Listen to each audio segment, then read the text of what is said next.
Tyra, Colin. Hi, Sam.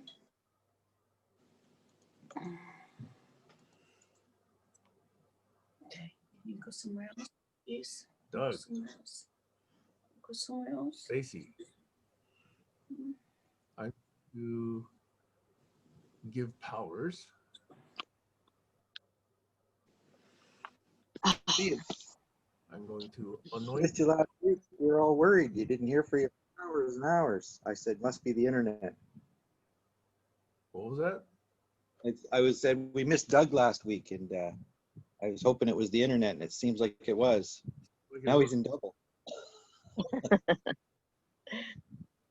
I'm going to stay off camera for a while. I was sitting outside. I totally lost track of time. And I just woke up. Okay, Doug, you have the reins. I got to go clean a bathroom. Ew. Short story there. Something blocked in the bathroom?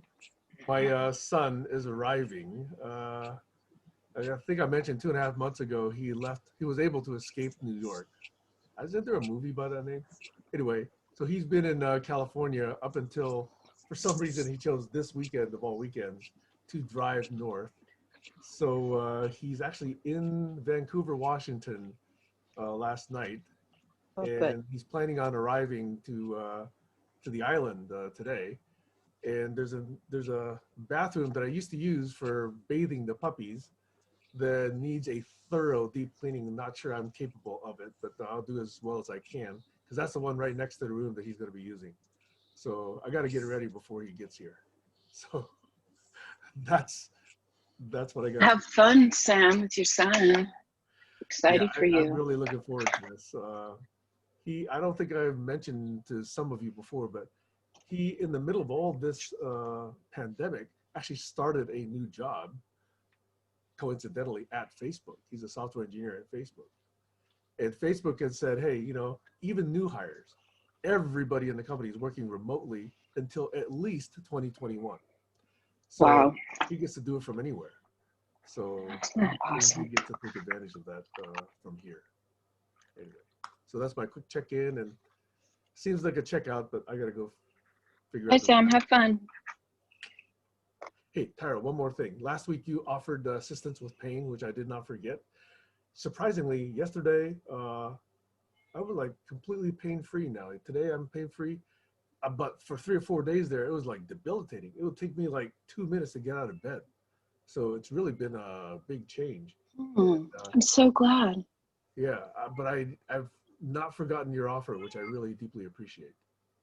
Yeah, anytime. Glad you're feeling better. Have fun with your boy.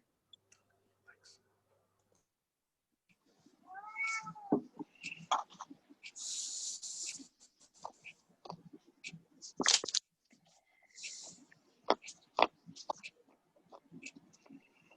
Tyra, your cat is having kittens right now? Oh my God. She's such a pain in my ass. God, she's ancient and I've been out of town. And she's really clingy. So yeah, it's going to be 2 hours of her in my business. Here she comes. Hey, one more thing, hopefully, before we get going as a group. Hey, Doug. Yes. As you noticed, we went a little bit long in the earlier call today. So I was wondering how you would feel if you started hosting Unblocking, since I know you can do that. Zoom account. Of course, I'll work with you to make it as smooth a transition. I can do that. I think it's I'll just flipping the links, changing the links. I can do that. Yeah. I will camp out on this link for at least 2 or 3 weekends just to see if people come here, and then I'll redirect them to the other one. And once it looks like everybody's got the message, then I'll just not. Yeah, we can do that. Okay. No problem. Okay. Hey. I appreciate that. I'll make the change. Okay. Okay. So we are moving next week or the week after. Yeah, well, yeah. Well, the thing is, Doug, if you would like me to help with posting, I'm still very willing to do that, but it does mean that either you're going to have to post it to YouTube and then I do something with it, or you do all the recording onto the web, and then I just download from there. So either of those is okay. But if you don't want to do either of those, I'm okay with that also. But it just Oh, that would be huge. No, I'll definitely, let me set up and make sure my web is clear to catch, because I never record to the cloud. So I will do that. Okay. Just out of just a confession. Normally, I think they give you what 1 gig or so to record onto the web. Right now, I've got 460 gigs there, and they still haven't deleted any of it. So I'm definitely Right. abusing Yeah. it No, now. I think I'm in the same category. I haven't cleared it for a while. So I definitely got one of those pings that said, you have to sort of, upgrade that dimension of this if you want to do what you're doing. So yeah. Anyway, sorry to interrupt again, but that was one thing I forgot No earlier. worries. Okay.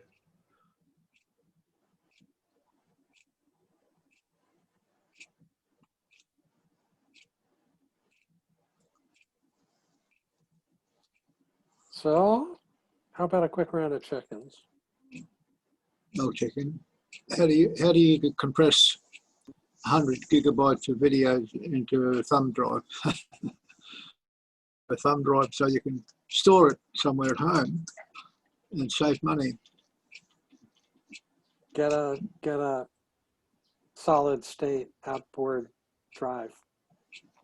Yep, that'd be quicker. Terabyte. They're cheap, relatively speaking. And hello.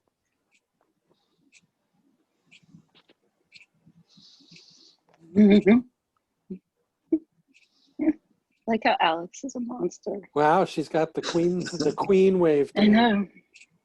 It's good.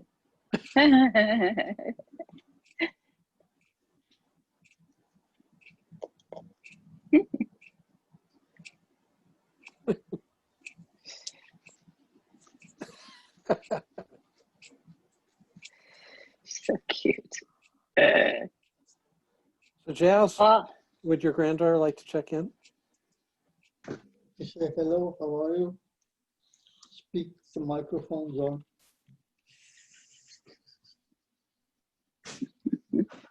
Too much pressure. That's you, that's Doug, Alex, Sam, Stacy, Kayla. Why? Okay. Why? Why? It's Sunday, it's unblocking. You got anything? That's the perfect question. Why? And you can fill in the blank. And you put anything after that, and you're right there. The other two girls are doing the schoolwork. It's 4 p.m., 4:15, and 4:10. And this one is at a loss, so she's come to harangue me. Got nothing else to do, unfortunately. Mom's in the kitchen, probably getting tea ready. So till tea's ready, I'm it. No. If you're going to stay with me, you have to behave. Okay, be good. And that's my check-in. I'm complete. Kayla? You're on iPhone, so I know you may be mobile. I don't want you to drive off the road. Not driving, just cooking fried rice right now. Oh, okay. Yeah. Not much. I'm in a very content place right now. Just tossing around 2 words, human being. I don't know why that's been prevalent in my mind since last night. Just being. And then this morning, had a conversation with Sam, William, and Alexander. And Alexander was talking about human. So that's very much in my mind. But I'm probably going to jump on after I cook fried rice for the kids. So the good thing about leftover rice is you can make fried rice and then it's just the best. So you'll see my face in probably about 10 minutes. Anyways, that's my check-in. Glad to see you all. Thank you. Tyra? I'm feeling pretty content too. I'm really half asleep. Glad to be back in my house in Pasadena. In spite of all the smoke, hard to breathe around here. We got a fire not too far away, and I'm keeping an eye on the different evacuation phases.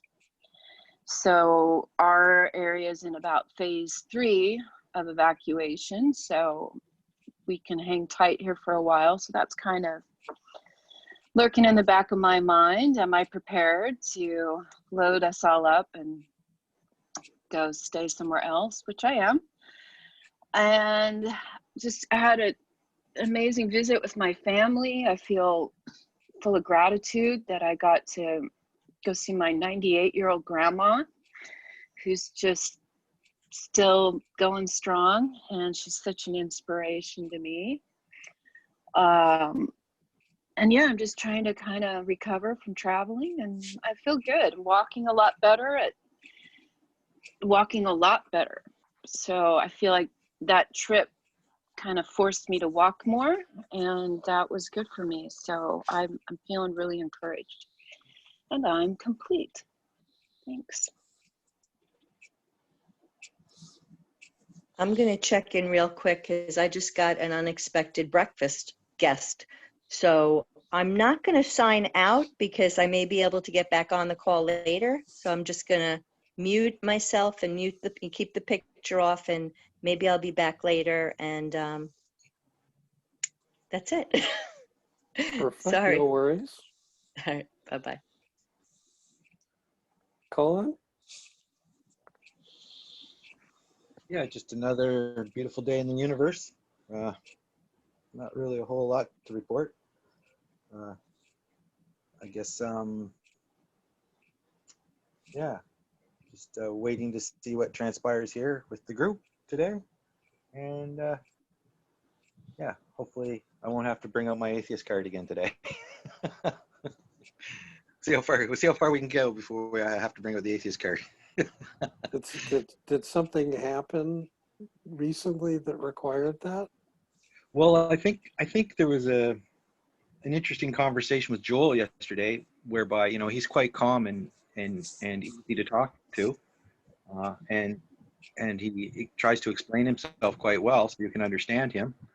So you can really start to have a respectful conversation about what you mean when you define God, and or atheism or anything else. And that's the kind of conversation that I find interesting, not the one where you're trying to compete, but you're trying to understand, I guess. Although it does come down to competition when it's dogma. So there you have it. So I don't know. But yeah, it does seem to be a theme and an important thing in our society, and something that's, well, what is it? Politics and religion are the two topics that are most difficult to discuss, or you shouldn't discuss in good company, or is that an old Victorian rule? I don't know, but I think it's not worth discussing unless it's relevant. That's for sure.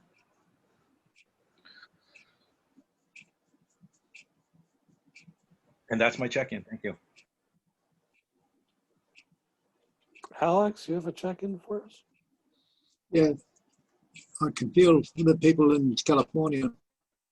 It's scary being close to fires. I've experienced the fires at home when my mum burned her house down. I was about 9 years old. And I saw some of the pictures from the helicopter views, and it was frightening. It was real scary. I thought it's the increase in the global warming temperature causing inferno-like conditions. And so that's a concern. But the atheist card coming out, Colin was talking about, that's part of the deal if you're going to discuss religion and politics. They're tied together a little bit, religion and politics, personal religion, personal beliefs. So that's one thing. But there's enthusiasm on both sides of the camp between these different religions, atheism being one of them, humanism being another, and Buddhism being another. So, you know, there's lots of camps and people come to the town square from each of these camps, and we learn how to do it ourselves better. We get along, discuss what's important. Is it important to protect your own personal belief system, or is it important to share it and learn about others so that you can get them somehow get a hybrid system going that's a mixture of them all? Universal love, you know, the old story, because that works better. There's less war, less fighting, and less disagreement. Over. Joel, you want to check in? How you doing? Where you at? What's cooking for you? What's living? Oh, what's cooking? Today that will be pear, ginger and chili jam. Ooh. A little bit of an experiment, but I've got a pear tree in the garden and most years they go to waste, so I've decided this year some of them aren't. And my next door neighbour's got an apple tree, and I asked him if he was going to use his apples, and he said no. So yeah, I've got a big bucket full of cooking apples as well. So they're going to get stewed and frozen. So cooking wise, some tastiness, I hope. I hope I actually succeed at making the jam. I haven't made jam before, since I was a kid, so Wow. It's going to be a bit of an experiment. I'll be right over. Otherwise, nothing I'll much cross of the done a pond bit of and I'll be crosswork. yum. That's Very really cool. impressive. Ooh, I can hear seagulls. Yes. Are those outside your house, Joel? Yeah, they're noisy. They're very noisy all the time. A great sound. It is a I've great made sound. friends with some this year. The chicks have become friendlier, and the parents haven't attacked me for it. So I'm enjoying the moments I get with them. Just sometimes they stare at me, and we're no more than that far apart. Wow. So kind of enjoy those moments. One of them's So you're just near the arrived ocean? back. Yeah, on south of England. Nice. Seagulls are like that. They're quite big. I love those encounters with wildlife. You see a lot of the YouTube encounters, aren't they? Interesting, with all sorts of different wildlife, bears and wolves. In Canada, I'd love to go over to Canada and look around there. I call that one Badoo because it's going Badoo, Badoo.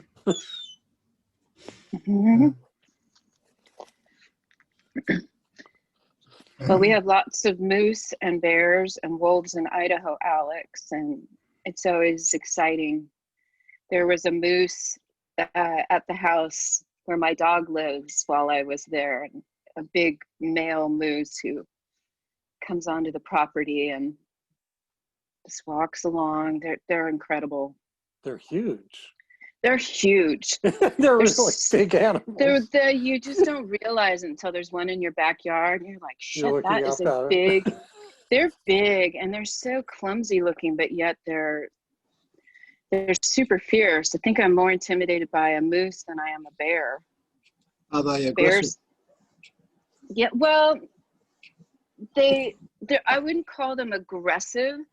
I would call them very much in charge of their own destiny. So if you're in their path, they'll definitely kind of give you a quick little, you know, just to say, hey, I could really stomp you right now. And bears aren't aggressive at all. I mean, I've been around a lot of bears and I've never felt scared by them. And they just, as soon as they see you, they take off running.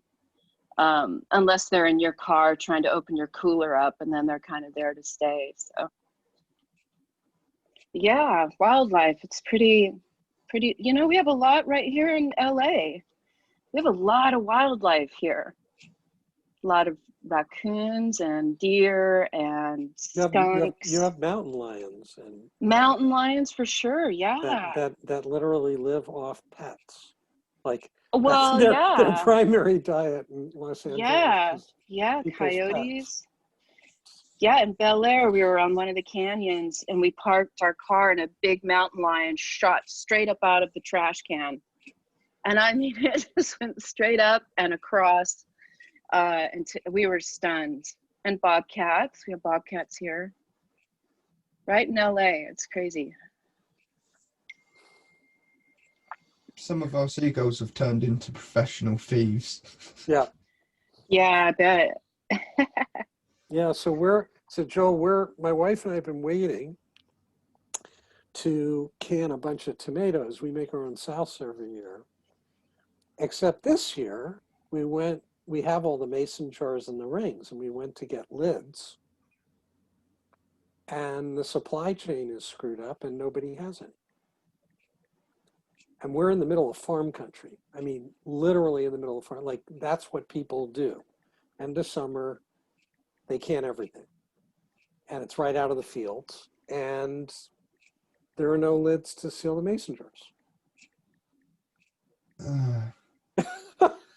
So it's sort of, so what do you do with a refrigerator full of tomatoes that are like right on the edge? You know? Yeah.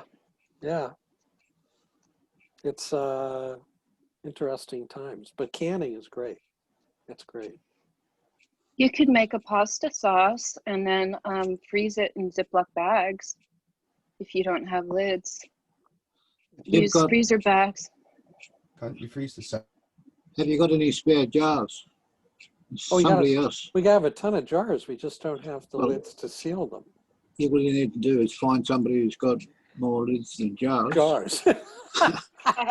Alex, I can always leave it to you to come up with it's sort of a fundamental wisdom. Do an exchange on the internet. Yeah. So we had a special page where you could call out what you need. That'd be great. That is great. I like that concept. It's not driven by people listing things. It's driven by people looking for things. It's a site of needs and requests. Do you have the neighborhood app, Doug? Next door neighbor.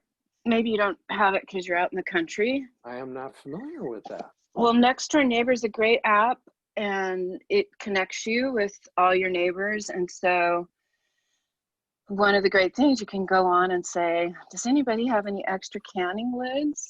And your neighbor might. Okay, the cat's driving me. Is that the same Next Door Neighbor app? Wow. Oh, and here's why I quit Next Door Neighbor app. Oh, did you have it? When I moved into my neighborhood, I was so excited to get to know everyone, having lived in Hollywood for the better part of 15 years. Obviously, that did not go well. Yeah. There's always. I mean, there's always a whiner. There's always a. There's always a whiner, you know. Yeah, there's always an outlier. Get the most out of there with Nextdoor. That's wow. Didn't know about this. You can even let people know that you have extra tomatoes you don't know what to do with, and you can give them. Oh my God, this cat. Ah, jeez.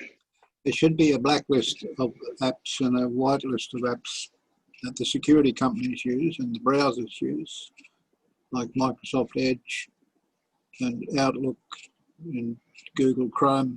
They'd all have a blacklist. Do not install this app. Warning.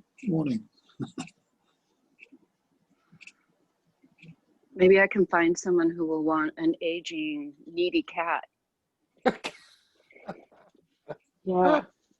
She only throws up twice a day. Yike. No big deal. Ugh.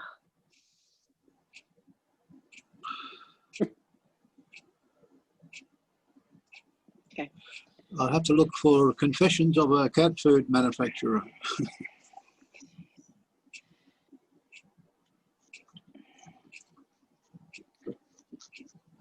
Yeah, and if I ignore her, she'll sit and claw at my leg. Right. Well, what should we talk about today? Well, let's see whether at least preliminarily, does Oh, anybody have a block besides Colin's block around his atheist card? Colin, that wasn't meant to provoke you. The police have been enforcing the COVID-19 restrictions very severely and doing strange things with some people dragging women out of their car for just having a charger plugged into a phone or something like that. Where is this? Crazy. In Australia, in Melbourne. What's the catalyst for it? There's police dragging this woman out of a car, and she had a webcam in the vehicle. And you could see the police officer reaching in and grabbing her, trying to drag her out of the car. But she had all the reason was that it was a COVID-19 checkpoint, just to make sure people were not more than 5 kilometres from their homes because it was lockdown. And she had a mobile phone hanging up in a car with a charger connected to it. And they didn't like that. They took exception to that for some reason, which wasn't explained in the clip. I'll have to go and watch it again. It's on YouTube. On the watch, I think it's on the watch page at YouTube, at Facebook, sorry. There was another woman arrested for posting a protest email on Facebook because they've banned the protest. You're not allowed to go out and protest, even if you're wearing a mask and keeping 1.5 metres from other people. So there seems to be something sinister going on. That could be a conspiracy over. Hey, Alex. I don't know what you were talking about because I've just brought a little one in from the toilet. But I read on your on one of the websites you're a moderator on. Forget which one it is. It's the I forget his name. He's quite well known. I do apologize. Just can't straight out. Anyway, I read that before I came on here, and it said that something to the effect that people have to, the anti-authoritarian people, that's me, I assume, I'm talking. What's that? That's Alex. It's not a that, that's a man. Just looks like that. So does that mean, and according to this thing, when I perused through it quite fast, that all authority has to be questioned? Does that include all authority here as well? And everywhere? Doesn't that make for a wee bit of a misnomer that if, for example, somebody else then sets up another system where there are some rules to be obeyed, and they're authoritarian, they have to be by definition, how do we move forward? That's my kind of a poser. Yeah, that's a matter of accepting, isn't it? I don't know. You go into a group and you either stay in the group, you're happy, or you get kicked out of the group because you didn't accept the authority of the person who made the rules or the guidelines. That's all it is. You know, you accept it or you move on until you find an anarchist group with no rules and no authoritarian figure, nobody making rules and nobody enforcing rules, no moderator. Chaos, total chaos, anarchy. Well, isn't that the GCC? That's what I was getting at. I mean, we don't need no stinking rules here. Yeah, but we've got people who think they do have rules. We've got people who are examples because they live by principles. And that makes a difference, I think. Very, very, very interesting. So the difference, I would assert, between principles or values, right, and rules is that principles guide me, but my authority stops at my skin. It informs what I say, what I do. but does not project onto anybody else, whereas rules are all about projection. Does that hold? Make sense? Yeah, it's in the old days of the royal families, they had nobles, knights and things, and they had sovereignty.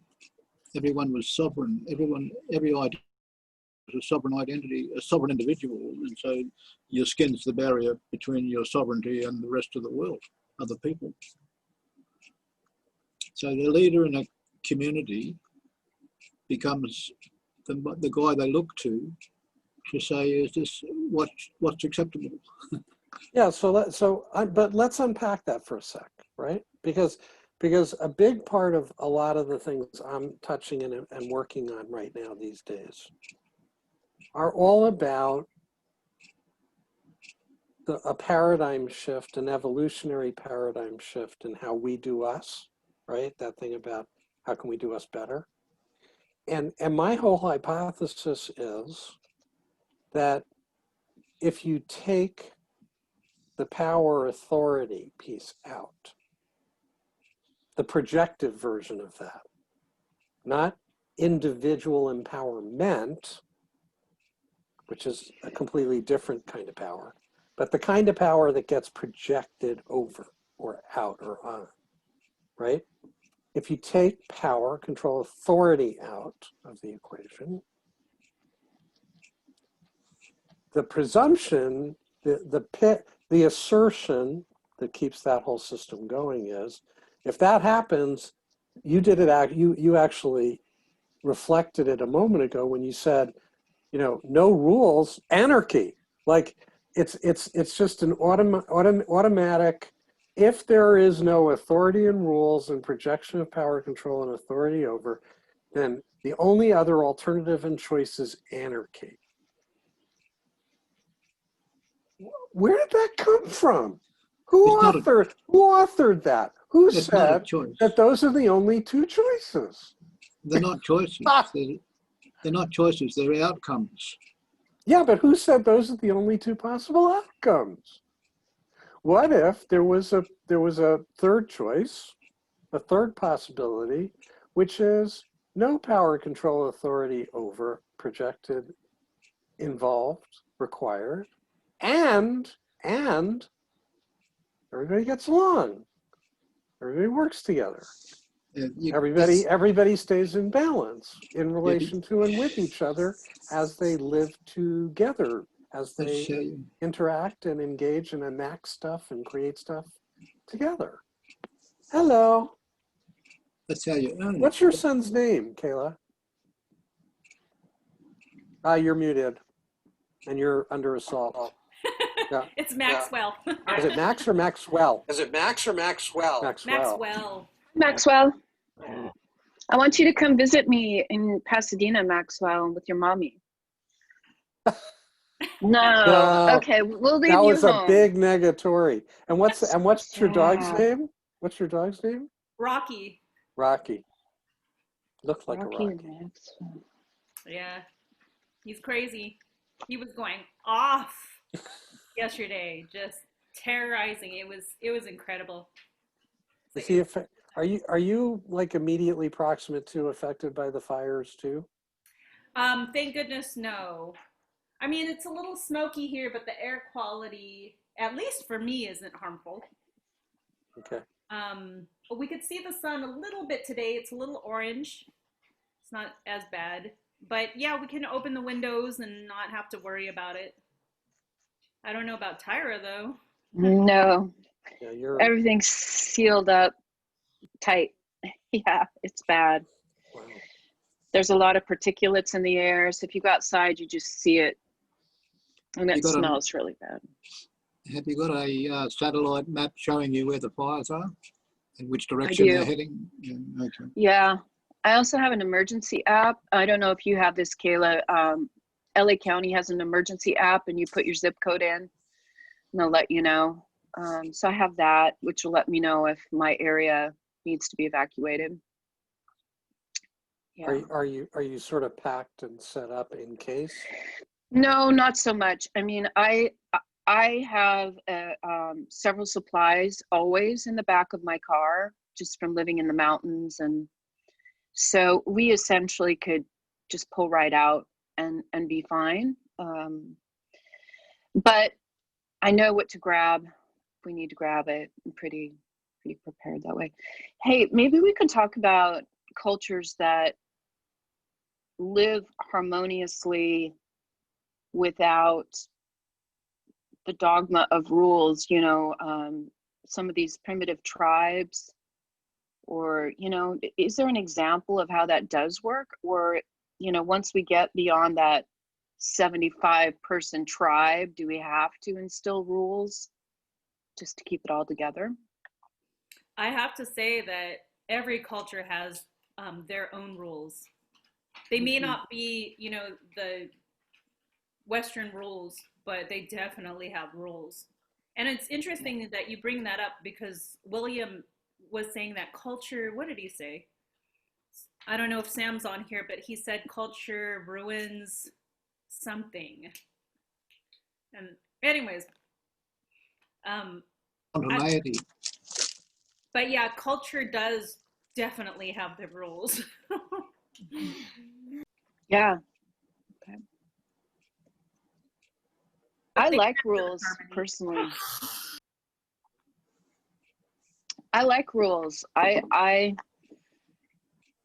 may not follow all of them, but I definitely like guidelines. It doesn't bother me.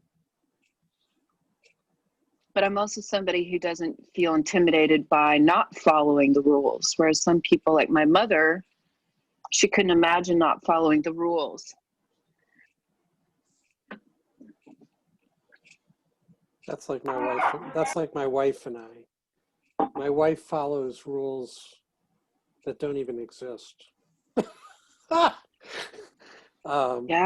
It's a gestalt, and yeah, and I don't know from rule, like I don't see lines or rules or boundaries ever. I just What would you consider the host checking for people that might have raised hands? Is that a rule or a guideline? That's a service. Guideline. I think that's a service. Yeah, that's nice. Like you have your hand raised. Yeah, for a while now. I'm just wondering, because I think I'm following a rule to not interrupt. But I didn't actually. It's funny. It just registered for me. I didn't see it before. I'm not sure. Colin, you're not. We can't see you, Colin. Yeah, you're blocked out. I'm in a non-video mode, but I do have something to add to the rule stuff. But I will go for it. Go for it. Okay. I'll lower my hand then. See if I can do that. Yeah, thank you. Yeah, I just question in what context, because I find when I best understand what Doug is trying to say, it comes from a very general type of, he has a rule that there's no rules, for example. So it comes from a very general place. And I have to say, okay, well, what context do we need to? Like, for example, Heiner says when you're into some certain discussions, it's good to leave your own opinion to the side and just absorb into the conversation, and then maybe bring your opinion in after you understand better.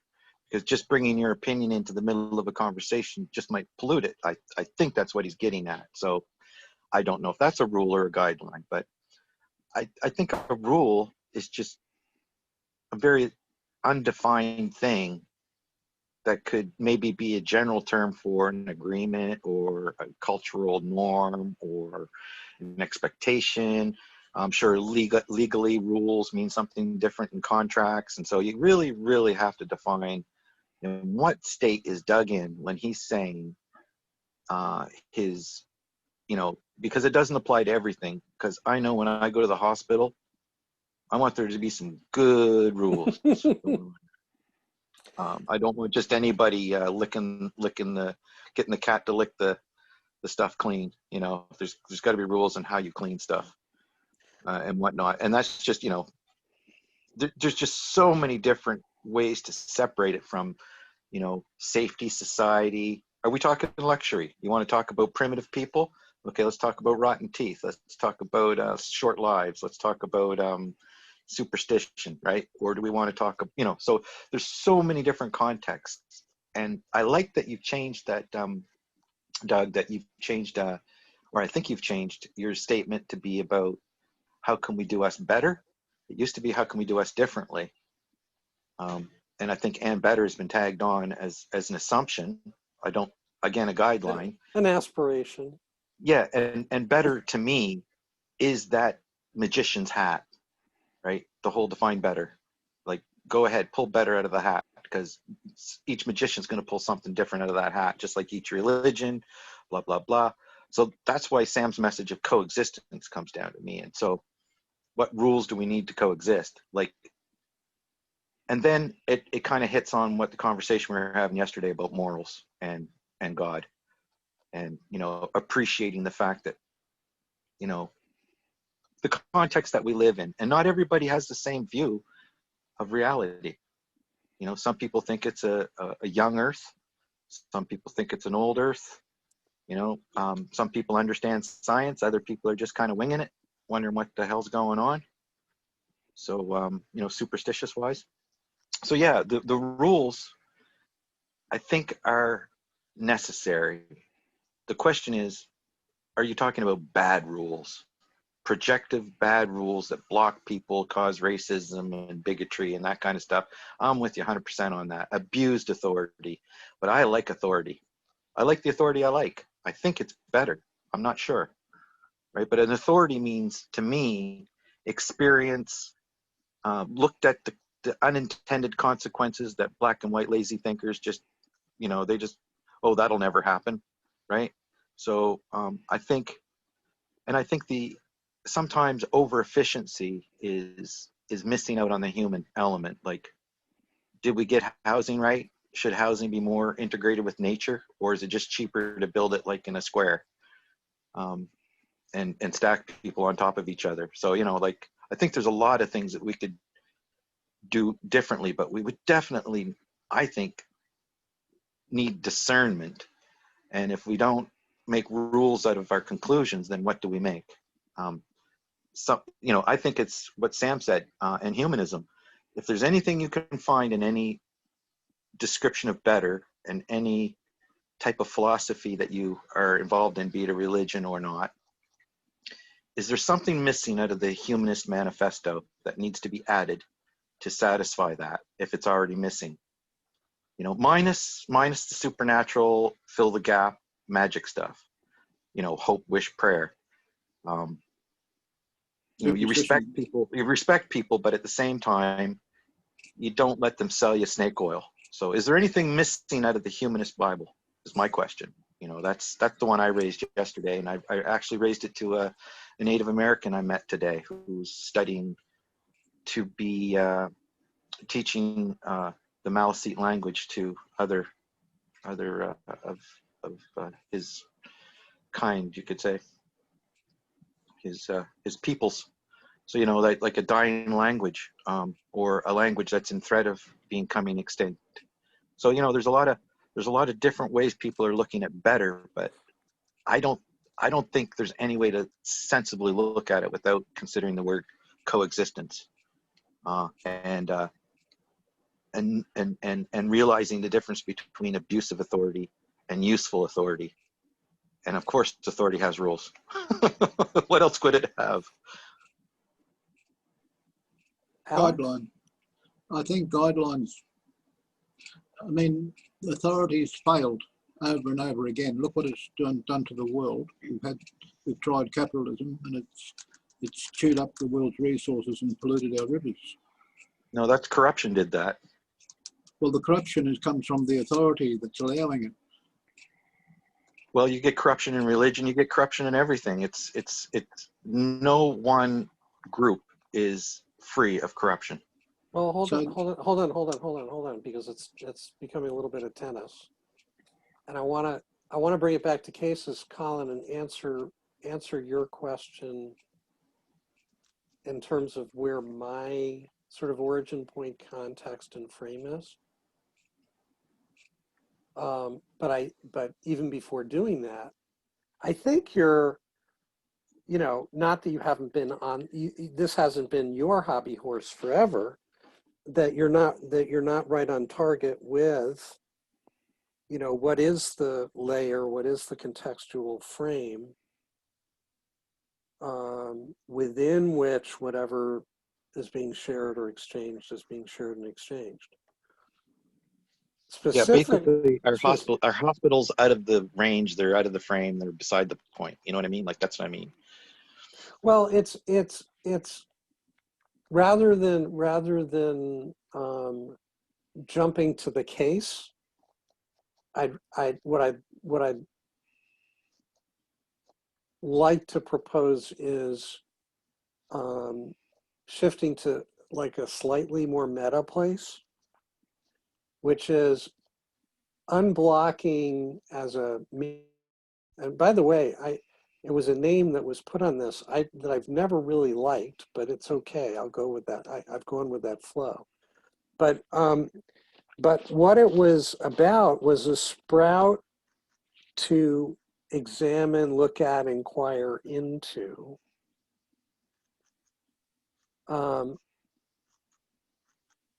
the triggering phenomena when people interact. In the specific case of the GCC, people were seeking to collaborate around creating something, right? Specifically in the original name of it, in response to global challenges and presumably collaborate around solutions toward those, or inquiries into what might help with those. And a seeming inability to do that because of sort of competitive dimensions of whose ideas first, whose ideas better, worse, who as source gets the opportunity to set the course for others. And lots of people were selling lots of things, but nobody was accruing followers or generating momentum in any particular direction, or aggregative mass, accruing mass of others joining in a aligned way, collectively aligned way. And unblocking popped out of that to say, what's that about? Like, why is it so challenging for people to work together generatively, creatively, and co-create and collaborate without one or another getting triggered or it devolving into debate or devolving into contention, right? Which is sort of the problem of the world, and about just about everything. And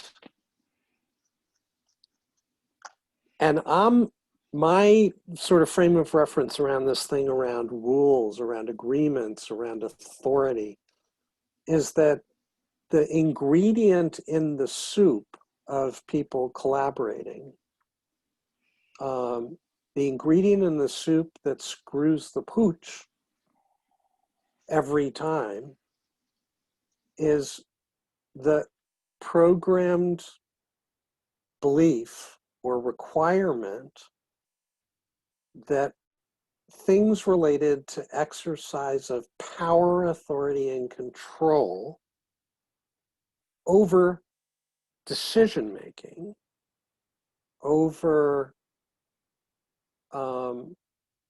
process, over the collective, over this we thing that gets projected, over the group as a thing, not as an aggregate of a whole bunch of individuals, but as its own thing that starts to assert and exercise its own authority over the people that are within it, is the thing that fucks it up every time. And if you don't have the power ingredient, if you just don't invite that to the party, what's possible, and does it necessarily automatically mean that everything detumesces to chaos and shit and anarchy, which is what we've been programmed to believe. If we didn't have the government, if we didn't have these authority structures, if we didn't have the police, if we didn't have this, if we didn't have that, then everything automatically would go to shit. Chaos would reign supreme. Well, that answers it. Thank you. So that's my contextual frame. And in microcosm here, we've managed to get away with it thus far from the standpoint of not having rules. We do have, I believe, consent-driven things that each of us could identify, like, generally as a rule, we don't interrupt each other. Generally as a rule, just as a consent and conduct thing, everybody gets their portion. We try to respect everybody having a turn, that kind of stuff. But there's very little else explicitly defined. Okay, well, because I understand it fully within the group context of the GCC, and I really like noodling with the dynamics as well. I think of the triggers could be averted with the proper understanding, leaning in, the things this group tries to promote. I also think that I've coined a term for it called people adapters, where you can adapt two people together with different worldviews, it's easy to have a conversation with somebody who agrees with everything you're going to say. It's not so easy to have a difficult conversation with somebody who is seeking a different better and to understand why it's better. Can you say more about that? Because the meme of people adapters you've invoked, but we've never actually gotten a Well, it's a cool term. Yeah. It's a cool term. I think Stacy and I noodled. Can you unpack it? Yeah, Stacy and I talked about it a little bit as well, and I think facilitator is a better word. People facilitators, but I like the word adapter because it really brings a mental model of adapting two things that aren't going to change to coexist, to work together. They may change, but do they need to change? Is the rule you must follow my rules? So I think having a people adapter is necessary when you're not going to have power over, but you want to have power with. I also have the idea that I think our language is missing words in the sentences that we speak. So you really have to go around the barrel a few times, or the elephant, before you can say, I think this is an elephant. I thought it was a snake. I thought it was a tree, but no, I think it might be an elephant. What do you guys think? So it takes a while. If people are stuck on the fact it's a tree, and that person's important in the context of what you're doing, and you can't convince them that it's an elephant, you have to find an adapter to make sure that he makes it ashore. He doesn't, he doesn't drown out in the ocean where in some world of delusion. I guess that's the way I look at it. People have worldviews that are similar and worldviews that are 180 degrees apart.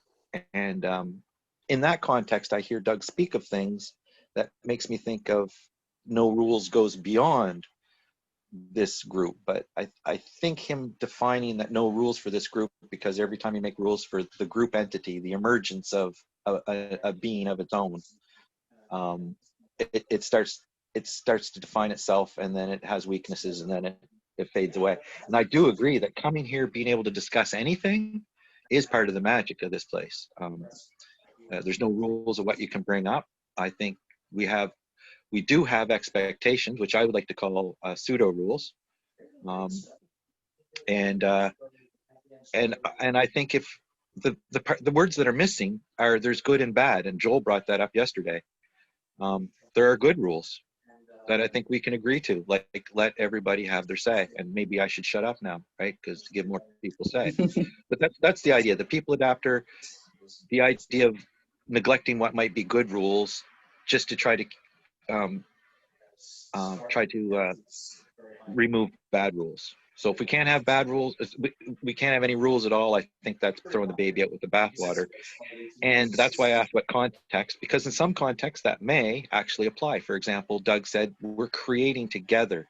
Nobody's telling me I have to sterilize something at the hospital or someone's going to die. Like, I can decide how I want to interact with anybody and whether I want to influence people, you know, whether I want to try to spur Tira more onto the maps, or whether I think I need to rethink what I'm doing before I run her down a rabbit hole with the maps.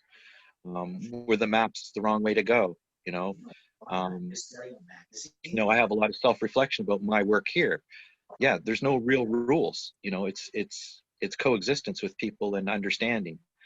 Once you enter into a hospital environment, or you're at, say, a border inspection station, there's rules, and you can't just say there's no rules. And that's why when Doug speaks about things inside the group, I understand, but when he relates them to outside, which I'm sure these examples do apply outside the group, it gets confusing and just too meta.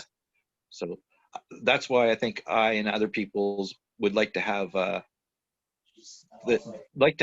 overall meta umbrella of understanding, but also land it into something concrete. Like, do you mean hospitals as well? Or no, that's outside. I'm talking about creativity between people trying to find better and values. And you know, that's almost in the wicked problem realm, where if you know the definition of wicked problems, obviously we don't know what the solution is. So why are we going to make rules when we don't even know what the solution is, and maybe can't even properly get the resources to define the problem?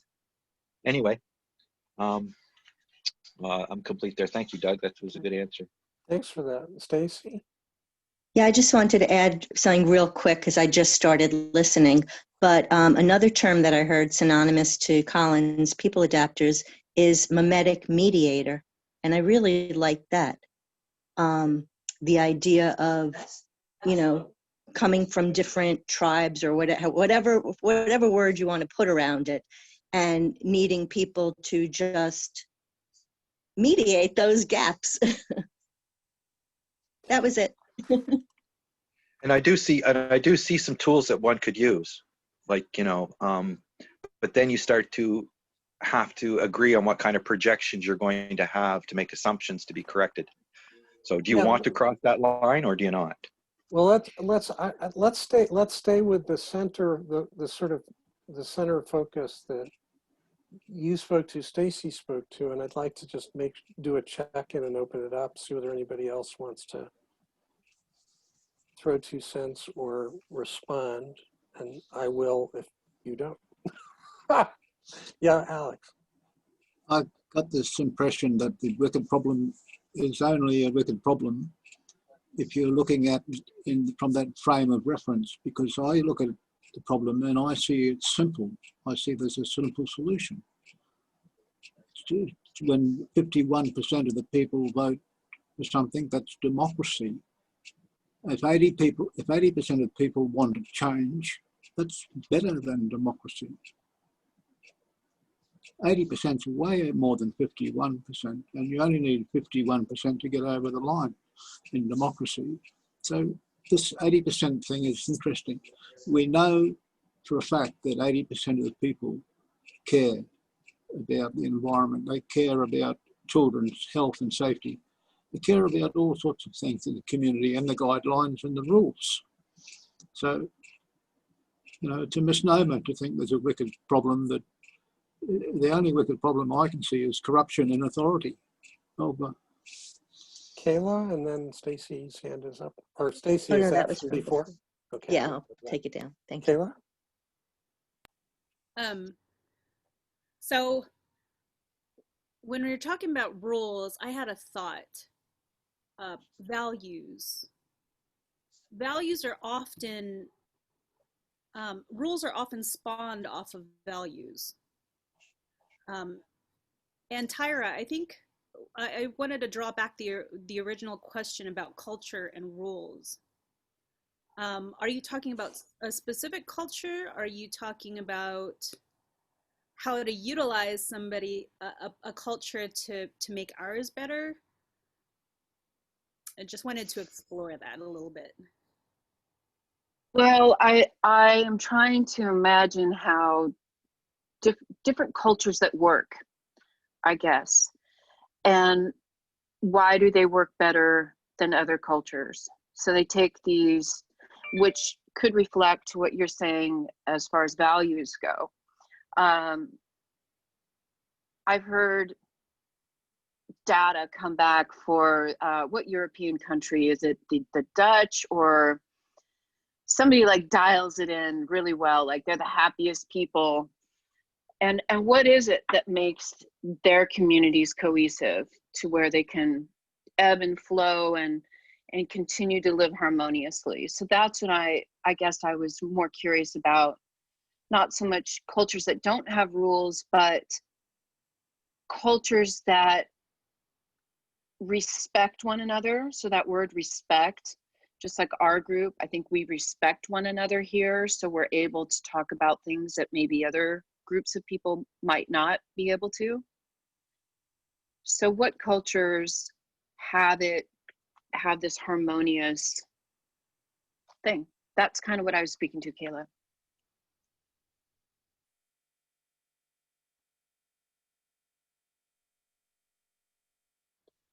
So something, go ahead. I'm going to unpack that a little bit more. I like that term, unpack. So, for example, my neighborhood, there's nobody in charge, nobody's the boss, but we all have a general respect for one another, and we live very harmoniously as a result of that. Even though there's not this guideline, it's more of a love for one another. So how can we bring that to a broader community? Maybe that's the question worth exploring. So that's sort of the question that I live in. In pretty much everything I'm involved with, everything I'm touching, everything I'm developing, working on, collaborating on, it is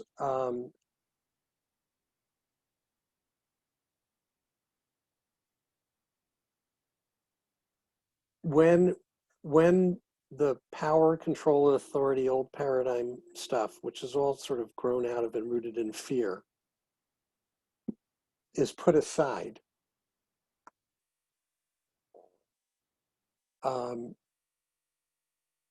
The piece of the puzzle that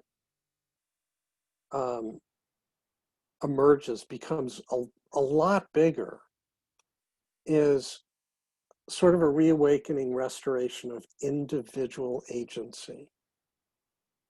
My power and authority, my generative potential to contribute, to add value, to affect, right? Along with that, the sort of yin and yang of that is also my absolute 100% responsibility for me and what I do add into the mix, what I do stir in, what I do contribute. And whether what my contribution is in service to love, abundance, and regenerativity and thrivability and values, positive value oriented things. It's additive, as opposed to whether what I do is rooted and growth medium of fear, and it's adding to fear, it's adding to scarcity, it's adding to contention. It's contributing to the problem instead of being part of the solution. Right? So here's the thing that came up, Colin, for me with the people adapter piece, because it's always given me a tickle and I've never quite been able to dial in why until you sort of dove a little deeper into it. The challenge I have with the construct, the linguistic construct of that, is that it's a thing separate and apart from the people involved. And it may think be of it a as a thing. process. Wait, hold on 1 sec. Let me just complete the thought, and then I'll throw it back for you to sort of chew on. The place the essential place that nexus between two people when they're co-creating, and that's really the context that I'm also focused on. It's not, it's not about individual consciousness state of being in this context. It's my consciousness awareness state of being in relation to another, in how I relate to somebody else and how they relate to me, right? And if one of my values is to be in service to prioritizing the quality and nature of that connection, rooted in love, not scarcity and fear, then my 100% priority is understanding on a multifaceted level, on an emotional level, on a conscious level, on a cognitive, intellectual level, all of that. But that it's really about being in service to that connection. And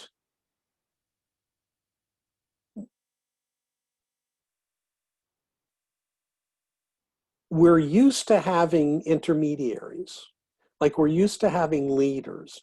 You go into a program or a course or a meeting or whatever, and the first thing people are programmed culturally in the old paradigm to do is to look for who's in charge. But the dimensionality of that is it's not just looking for who's in charge to provide the guidance on how to do and be and proceed, but it's also a way of saying, and I'm not responsible for any of the judgment or decision making or discretion or agency in that, because the leader is going to tell me how high to jump and where. So I don't have to think about it. That's the other sort of cost of the program and the system that exists. And my thesis is that if you take that out of the equation, it does have a way of shifting responsibility back onto the individual to be aware, to be awake, to be present, to be paying attention at 100%, because in real time, they actually have to figure out what they are doing, what they're contributing, how they're listening, and whether they're being responsive or not, right? Like all of those. And this power, control, authority paradigm makes it really easy to be really lazy. I don't have to think about any of that. I just have to follow the rules. I just have to identify the leader and then do what the leader directs me to do. Comply. And I'll stop there. And Colin, it's yours to respond.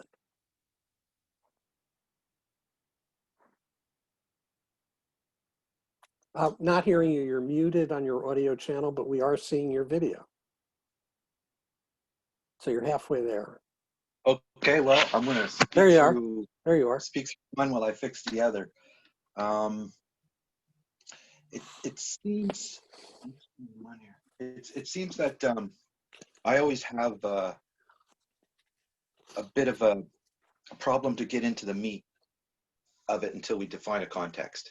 So, the context is GCC. I try to keep it GCC. But the people adapter is, yes, it's a construct or a process. And I could describe what I would start to do to make symbols so that two people could avoid hurting the conversation with their weaknesses. Like, for example, I know when I'm talking with some people, it's very difficult. Other people, I don't need a whole lot of, it depends. Sam asked the question in one of the barn raisings about what do you do when, or how do you feel, or how do you take it when you're in a conversation where somebody else is doing most of the talking? And it was too open of a question. And, you know, well, is that person a teacher, somebody I should be listening to? Or is that, you know, so what's the dynamic? And so it was intentionally left open. So there's no context to answer that question. So yeah, I would have to give you an example for it to be clear, but I think not interrupting is one. Basically defining the terms at the beginning of a conversation so you know what you're talking about. Joel and I had a conversation yesterday about God, but we weren't even talking about the same concept, really. Because I like his God, what he's calling God. But I don't know how to pray to his God, and I don't know what it's going to give me. So does that disqualify it from being a God? I don't know. I know that he's relating it to the all, which is the universe, and through math. So, you know, I got a lot of information from him without having to agree with him or not. You know, it's just food for thought. And I think I understood him better, that, you know, I don't need to clarify really. But yeah, it's about having common terms that you can discuss. The interesting conversation I had today with the Native American fella who's studying languages, Maliseet language, is you know, I got to explain to him, because we had a deep conversation within 20 minutes of just meeting each other. It was because, you know, he's going to school, he has a passion, he wanted to discuss it. And so it was easy to go into that without having to, you know, the trust buildup was quick because of the intent and leaning into the conversation. And I got to share with him the thing about, you know, the greatest value to me as far as trying to move forward would be to not do anything to the world that would leave it in a worse condition for our children. You know, that's the rule, and that's the Native pledge as well. And I spoke about the spirituality that the Native Americans have and their beliefs. And, you know, he corrected me and said, well, we call it the Mother Earth, right? So, and I said, well, that's solid. You know, that's a solid thing as a spirituality, to want to protect the earth and make it something that you don't destroy for your children. Like, that's it. Like, that's the goal. But yeah, in our privilege and luxury, we got to make sure we don't fall off the 300-mile-an-hour thing or whatever. So we have to wear helmets and strap ourselves in. And so, yeah, the places that are the most happiest is where there's less disparity between the rich and the poor. That's what I've heard, as far as looking for the happiest places on earth. I guess the studies show that where more people are considered equal and respected that way, there's not rich and poor, then it's a happier place. More diversity, less happy. Anyway, there's so many ways to take this conversation, but it is in the end about defining context, so that even though you have a word that may be different, like the word agreement is one that's come up here in this group. Like, what do we mean by agreement? You know, I don't put as much weight on it as Doug does, because to Doug, as soon as he agrees, there's a whole bunch of baggage with it that I don't see. So maybe memorandum of understanding would be better, you know, so that, you know, and I think that is the idea, to steel man somebody so you can come to a memorandum of understanding that both people do agree and could say, you know, I think not only do I understand this, but I would like to move forward with this idea with you. So yeah, the GCC is, I think it is a sounding board for people to try to bring their ideas. And if we could avoid the triggers, respect the message and produce the messages, like, you know, okay, like, I'm interested in what other people are interested in just because they're interested in it, right?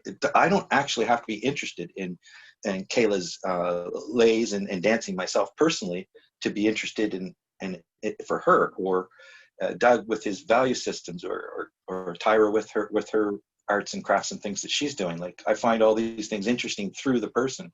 So you do get to know people better, but that's, I think that's the leaning into the conversations when people are not open to curiosity and not opening to appreciate other people and respect them, that's when they start to get their book out and say, well, it says in my book this, and really it's almost like they become zombies and their brains go to this rule mode that Doug's talking about. It's like they just look like they're brainwashed. You know, they can't think for themselves. They're told what to say. They're living in fear, right? All these things Doug's talking about is true. So yeah, I don't know how you can take people who are very desperate and get them together unless you have a set of rules like, okay, you're not going to teach me, I'm not going to teach you. That would be the first rule I have with Jazz. We're going to discuss something, but neither one of us is going to be the teacher, right? I don't want the teacher download. And then maybe we get to a point in the conversation where I say, oh, please, Jazz, could you teach me all about that, right? So that's when the consent comes in, and the but I find I get talking with Jazz, we got so small space, Jazz just wants to get out that important stuff, and he's right full of it. So it just does not work with me. And you can see that if you look back in the past videos, how we need a people adapter, that we agree that when we talk, you know, that we're not going to necessarily stone the other person or just say, no, I know, I'm going to tell you. And I think that I'll just finish by saying it comes down to one's level of confidence in what you're saying. Can you admit the level of confidence that you have in what you're saying? If you're 100% confident about everything, I'm a little leery, right? Of you actually, because what I figure, the more you know, the less you know. So yeah, I don't know. I think I'm going on too long. Doug, is that what you wanted? Does that answer the question? Did it answer it for you? Partially. Okay. Let me shift. Stacy's had her hand up for a while. Stacy? I want to, actually, it's perfect. I want to go back to the idea of the mimetic mediator or the people adapter, because I want to suggest that it's that middle ground to where we want to go, the way we want to have guidelines, and your concerns about abuse of power. Because I think the idea of having that mediator, first of all, just creating the role itself shows value in the idea of looking to other people's perspectives. And it puts, if there is any power or guidance that needs to be given, it gives it to somebody that doesn't have a horse in the race. So this is already somebody that is probably might be coming from a place of less power to start from. So it kind of evens out rather than giving power to somebody because they have social status or money or whatever it may be that puts somebody in that position of being a ruler or holder of power. So I think it accomplishes a few things. And with that, I'm complete. Entitlement is another thing that I would add in that worldview. Luxury entitlement. Well, just to be clear, I think that role would be something that would have to be trained for, taught. You know, it becomes something that society values. Yeah, I'm sorry, Stacey. I wasn't negating what you said at all. In fact, I think navigators are helpful mediators. Definitely, when heated exam. But the thing is, how can you get people to do it on their own, right? So here's a little story for you. So I and a comrade at arms got invited to do a 3-session. What we came up with was a 3-session add-in to a corporate training, a whole big elaborate program, lots of moving parts, full day sessions, all sorts of stuff. And so we had 3 bites of the apple, 90 minutes each, to do our version. And our version doesn't have any facilitator or mediator. So the way we frame our role in the conversations we convene is that we're catalysts. Our job is to create a container, create enough safety, and for people to experience it as an opportunity to relax into, to be comfortable, and to share, and that it's safe and it's okay. And then maybe one or two questions just to get juices and energies flowing for people to share each to each other, right? Now, the vision I've harbored in this is that if you just give people an experience that contextually is out of context, experientially out of context, right? At work, you do not share personally your feelings or what's going on for you, because that makes you vulnerable and subject to attack.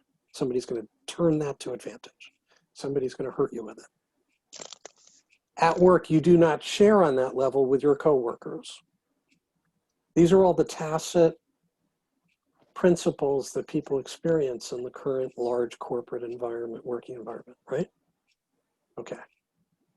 So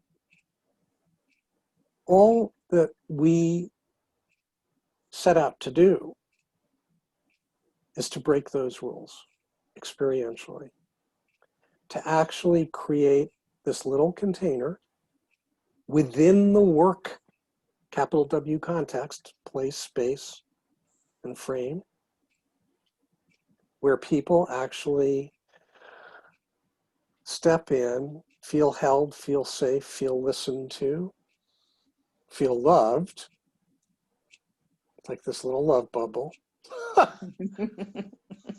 And then we give them a couple of questions where they actually, usually despite themselves, share their fears, share their challenges, share what their experience is with each other.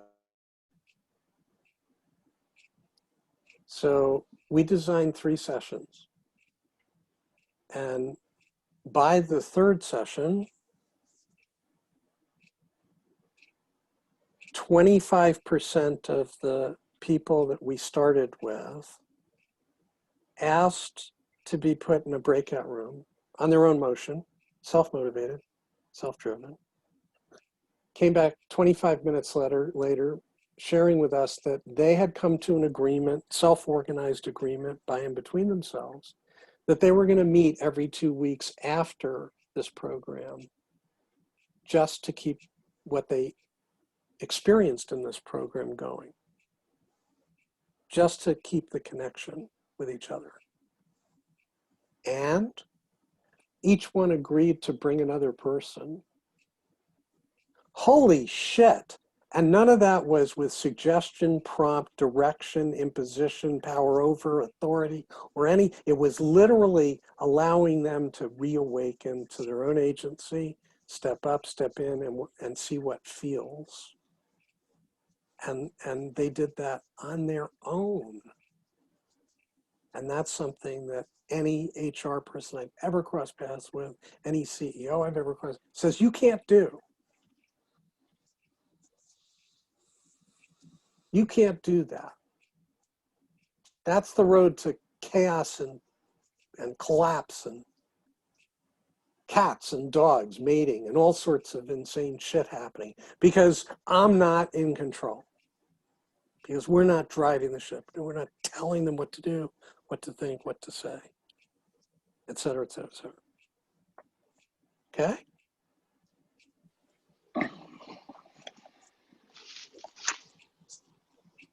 Tyra.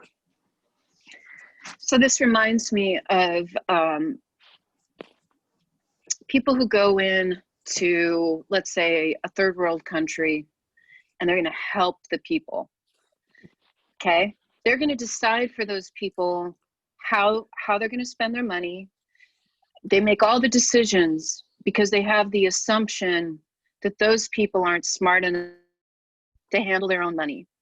So then rather going into a village and just giving everybody $100, they go in and dictate exactly how that's going to be distributed.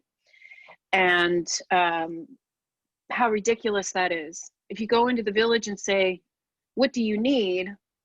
They might say, well, I'm a woman in the village, I could use a cow. That way, you know, that. So I find it very interesting, and it comes back to entitlement. It comes back around to lack of respect, thinking we know more than others do, and thinking they can't handle it. They'll spend it on, you know, those Native Americans will spend all their money on alcohol. So I find that very interesting when a group of people think they're helpful, yet they don't show the people they're trying to help respect. Same with the homeless population here in Los Angeles. Everybody has a lot of really great ideas of how they should be treated, but actually going into a homeless encampment and saying, why are you choosing a tent over a shelter? What do you Because need? you don't want to follow the rules. Just asking, what do you need?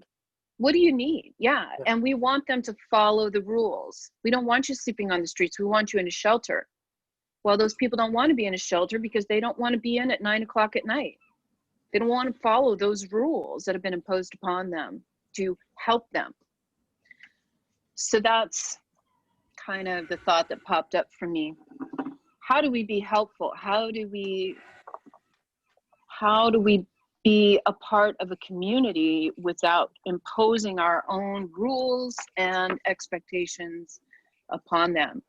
And what I hear out of that is we listen, we have respect, and we ask them, what are their values? With that, I'm complete.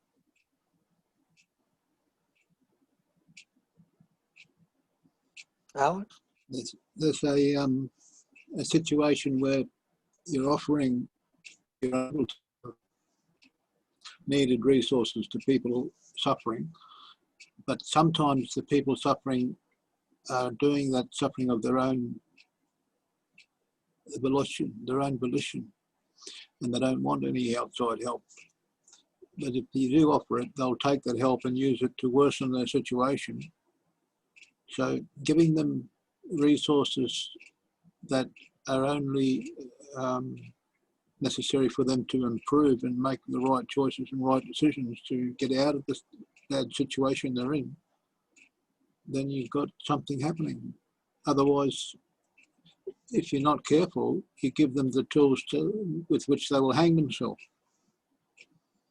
because they'll use that assistance or aid to boost the supply of drugs or counterband or whatever they were into. People living in the street, homeless people, sometimes are just the victim of banks, greedy banks and financiers, and they've had ill health, bad health, and been ripped off by the medical system. So if they are willing to follow the guidelines, they can have this help that's available. There's a lot of help available.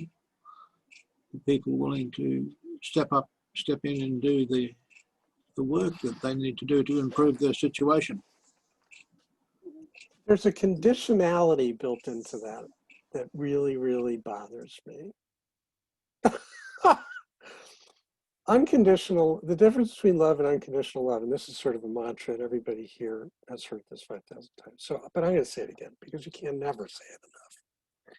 So the difference between loving somebody and loving somebody unconditionally, and this is my own definition, I'm not saying anybody else has to adopt it or agree with it, but what I mean by those words is that unconditionally loving somebody is loving them in the way they want to be loved, rather than loving them in the way you want to love them. Loving somebody in the way they want to be loved is about them and being 100% in service to their needs, where they're at, what's going on with them. And loving somebody in the way you want to love them is Tyra's point about huge presumption, huge projection, huge judgment, huge assumptions. So, yeah, somebody begs on the street for money who has a drug or alcohol problem, and they're raising money for their next fix. So that's a superficially a two-dimensional flat picture. So come with me, and you're hungry, I'll go buy you a meal. That isn't their primary motivation. But you buy them a meal and you have a conversation and you inquire deeper. And why is their greatest ambition figuring out how to get the next fix? Why does their vision stop there? And finding out what they really need in terms of the full picture of support and assistance and people listening and people providing and people caring for, not as a hit and run, but on a continuous basis.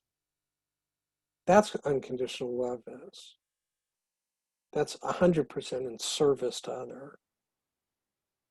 And none of the programs in the existing paradigm we live in culturally in the West are that. They're all curly red-haired stepchildren add-on social programs to the core places that get priority. But they're not in service to the people they're purporting to be in service to. They're starved for resources, they're starved for staff, they're starved for training, they're starved for research, they're starved for everything. The whole system is imbalanced. What gets all the money? Guns, weapons. It's fucking nuts. And profit making. So the whole system values-wise is on its head. That's not relevant. What's relevant is how do you change it? How do we do us better, right? And so each of us individually, if we step into 100% of our agency and decide to contribute to the world from a place of unconditional love, means, at least for me, my experience has been really letting go of my own stuff. It's not about my thoughts, my ideas, my beliefs. It's not about my genius plans, framework, structures, hypotheses, and proposals for how to fix it all. It's not about anything about me. It's about being of value moment to moment on an emergent basis to the other people that I'm interacting with.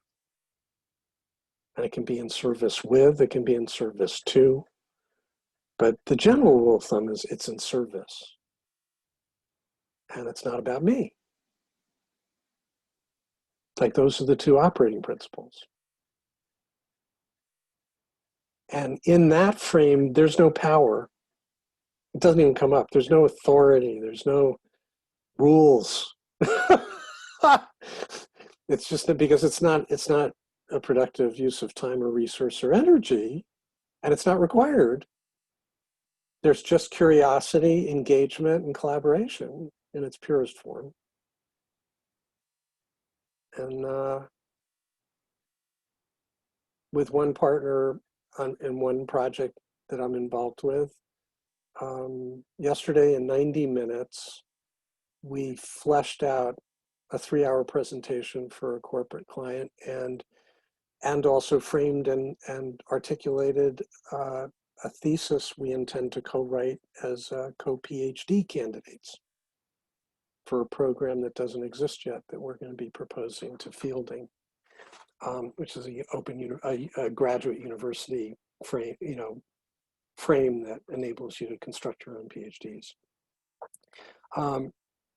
What I'm experiencing in terms of what can be generated, what can be created and co-created is really extraordinary when the focus isn't on what you're creating, but how you're creating it, the way you're going about that, the way I relate to others and they relate to me. Long before you get to the who, what, where, when, and how, or even the context.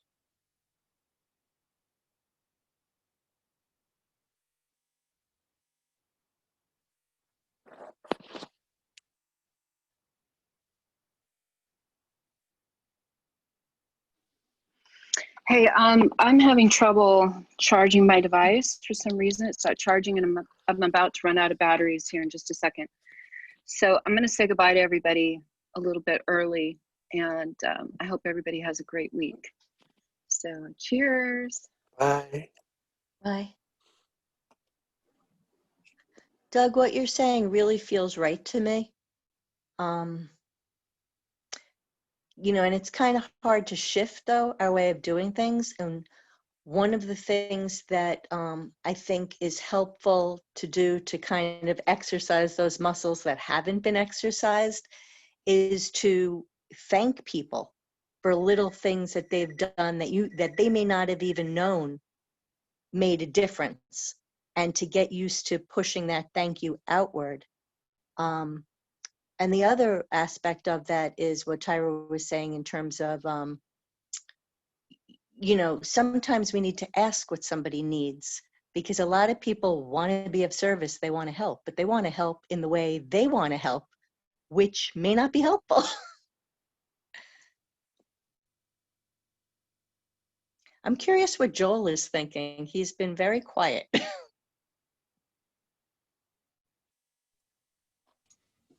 I'm thinking that in many cases, it's what is authority? It's, in the real sense, knowledge and understanding, but in the abstract sense, it's power and control from positions of ego rather than positions of knowledge. Like most leaderships in the world today, it's not done for the duty of the position or the understanding of any knowledge. It's done because people want to go down in history with a title.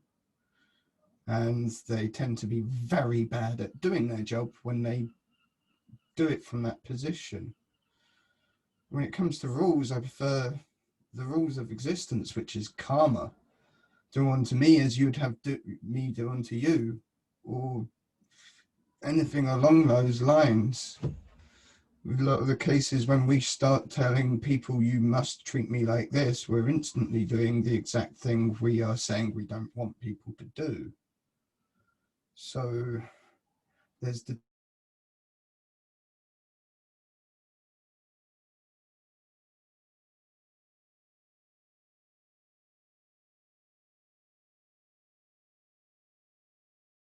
I think he froze. He'll be back.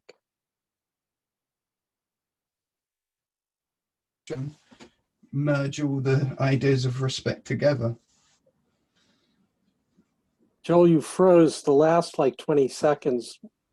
Could you replay? Where was I? Does anyone remember what was the last words I said? That you're doing exactly, the minute you do that, you're doing exactly the same thing. We're doing exactly the same thing as what the people we are saying we don't want to do. We don't want people telling us how to think and behave.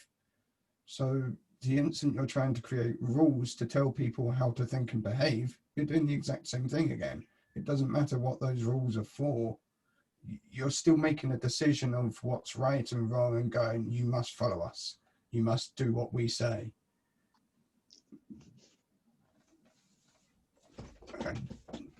I need the definition of authority a little bit though, because as I say, it's what do you take authority as being?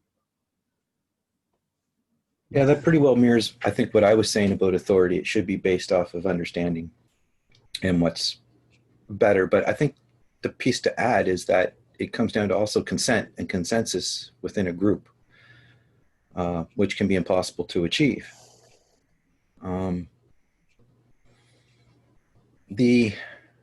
Not impossible.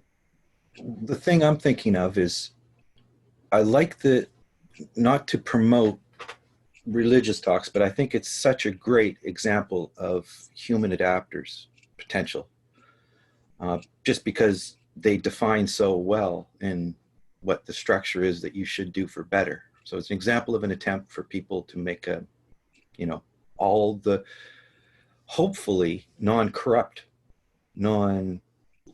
as Joel's saying, people doing things for their egocentric legacy as opposed to what Doug is saying, to be of service to people, be interested in what they're interested in, to be of service to them.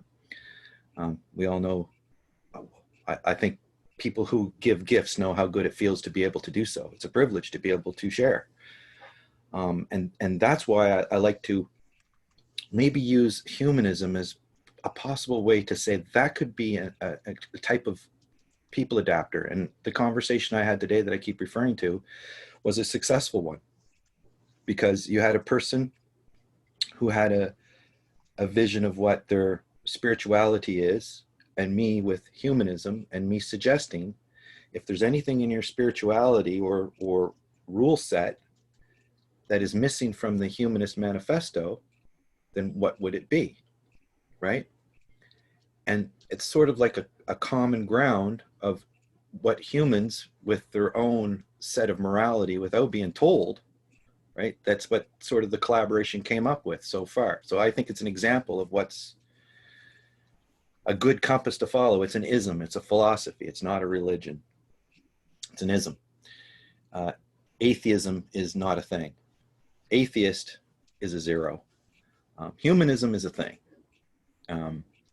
So if you can add to humanism missing parts, and I'm here to say that religion is incompatible with all the things that Doug is saying about being open-minded and finding your values. You're told what your values are in religion. Not saying that religion didn't have a great reason in history where it came from, given the times the people wrote it. I usually hate using that as an example, but it is true. But that doesn't make it right today. So when they say, oh, you don't understand these books, they were written in a different time, I say, yeah, they were. So what does it have to do with today? And I'm just saying, maybe the humanism is a model of that adapter, where if we agreed to sit down and have a conversation and follow these guidelines or whatever, say, do you think these are good things? Together, the us, that's what I'm talking about. We the us, who are going to have that conversation, say, can we stay within these boundaries? Sam made something similar in the behavior list. So everybody can add their own trigger or thing that they would like or expect to do when they're in a group. One was be on camera. And Alex has given me grief many times about not being on camera. And so hasn't a few other people asked. It would be nice if I would be on camera. Not telling me to be on camera, but from Alex, I was told that if I'm not on camera, I'm not part of it. From Jazz, I'm sometimes told if I'm not on camera looking him in the eye, then we're not having a conversation. So I have to appreciate that those two people want that if I want to have a conversation with them. But if I want to be present in the group, I don't have to follow that rule. So where is that line? Where's the line between the Palestinians and the Israelis, right? Can we go get a mediator or a moderator to say, hey, Israelis, hey, Palestinians, let's look over the Humanist Manifesto. See anything missing?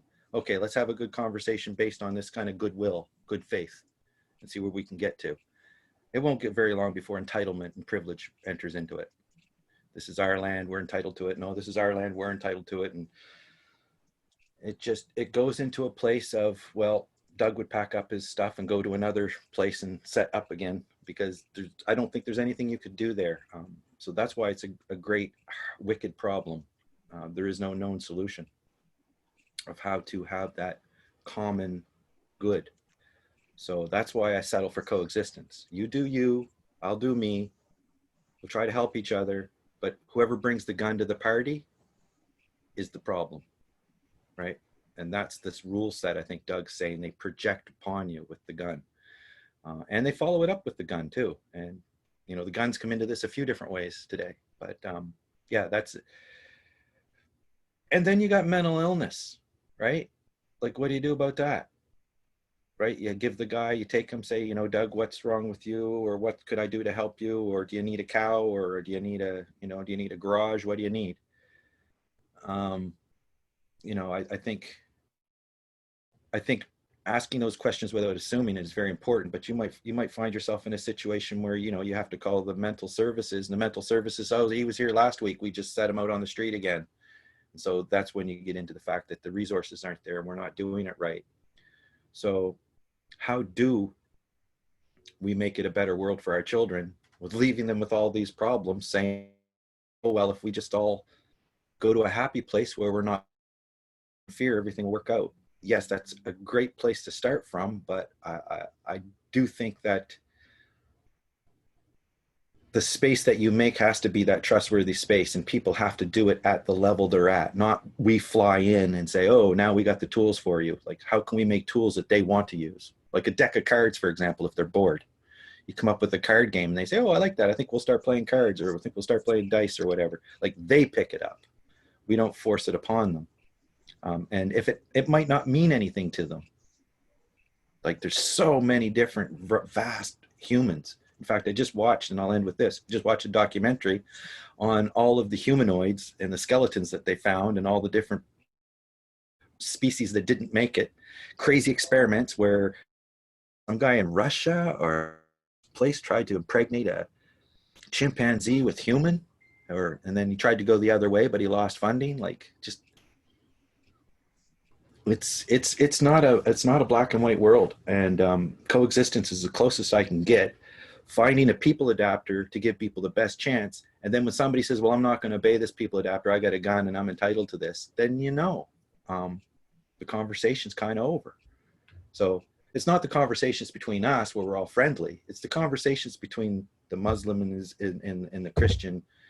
And can the humanist be the adapter in between? The idea of humanism, or do both think it's sinful and dirty to think for yourself? Like, it's frustrating as hell, really. Like, so I don't know where Doug can get that positive inspiration to say, I think this might work, and I think it's worth putting effort in behind that, realizing that that there's going to be a lot of things that you're going to have to just leave where you find it, because there's nothing you can do singly.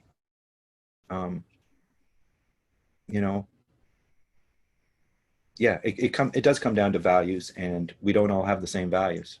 We don't all have the same brains, interests. How many different examples can you show where people are completely different in their interests, and how can you find that common ground when you need to, because your children depend upon it? Like, how are we going to stop polluting and chemicalizing this world? Like, how are we going to find that new energy source that's clean, right? Like, that's the big thing we're looking for. I don't think moving to Mars is really as big of a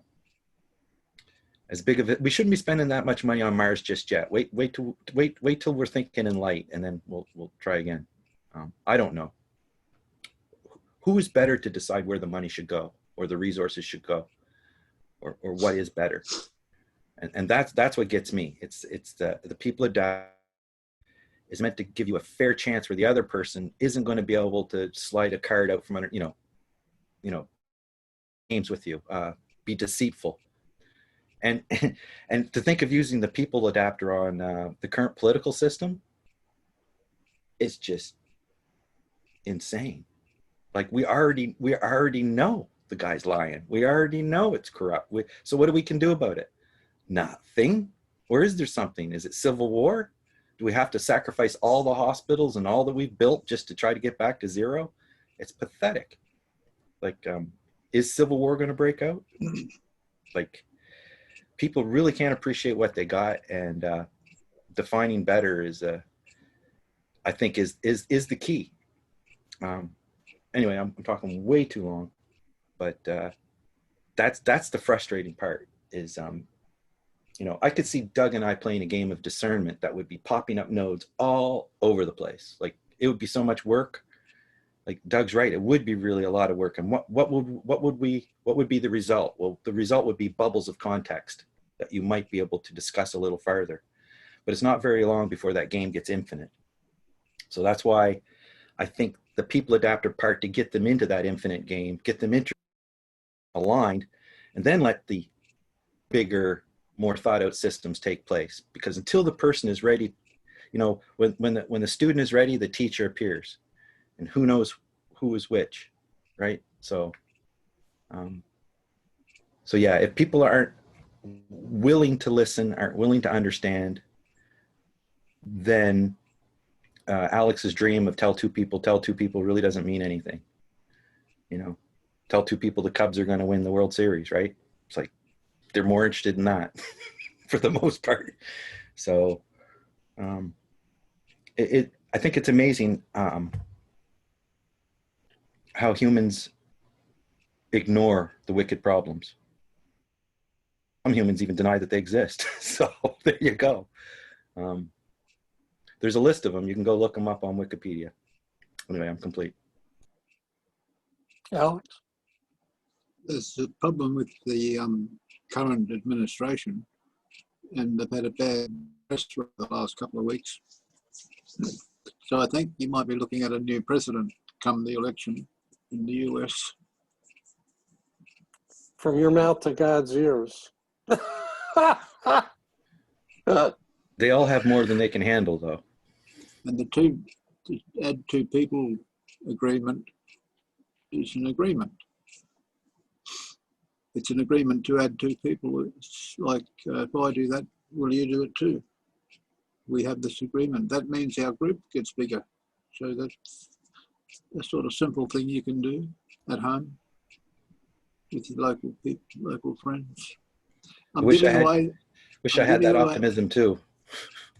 I'm giving away those regional hub website pages that become assets for the people who grab one. Over. Josh, we haven't heard your voice. How are you? Where are you? If you are.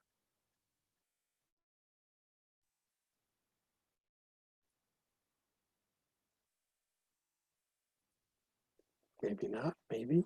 Sorry, Doug, I was actually sleeping and listening, so I'm just mostly half awake. But I'm here. I was listening and I'm half awake. So I put you to sleep again, did I? You did, Colin, but it was good. I appreciate it. Thank you.